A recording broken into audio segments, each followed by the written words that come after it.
கர்த்தருடைய பரிசுத்த நாமத்துக்கு மகிமை உண்டாவதாக.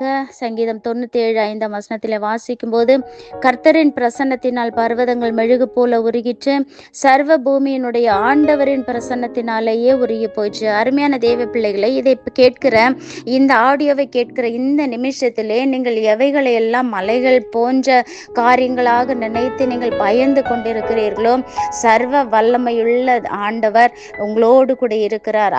அவருடைய பிரசன்னத்தினால நீங்கள் மலைகள் போன்று பயந்து கொண்டிருக்கிறதான எல்லா உபத்திரங்களும், உலகத்திலே உங்களுக்கு காணப்படுகிற எல்லா உபத்திரவங்கள், பிரச்சனைகள் எல்லாவற்றிலும் இருந்து விடுதலையாக்க அவர் போதுமான தேவனாய் காணப்படுகிறார். உங்களுக்கு முன்பதாக இருக்கிறதான பிரச்சனை, வியாதி, கடன் பிரச்சனை, நிந்தைகள், நெருக்கங்கள், இப்படிப்பட்ட மலைகளாய் உங்களுக்கு முன்பதாய் தோன்றுகிற எல்லா காரியங்களுக்கும் நீங்கள் தேவ சமூகத்தில் அமர்ந்து நீங்கள் ஜெபிக்கும் போது அவருடைய பிரசன்னம் இறங்கி தேவன் உங்களுக்கு ஒரு விடுதலை ஜெயத்தை கொடுக்க அவர் போதுமான தேவனாய் காணப்படுகிறார். கர்த்தர் தாமே நம்மை ஆசீர்வதிப்பாராக. ஆமென்.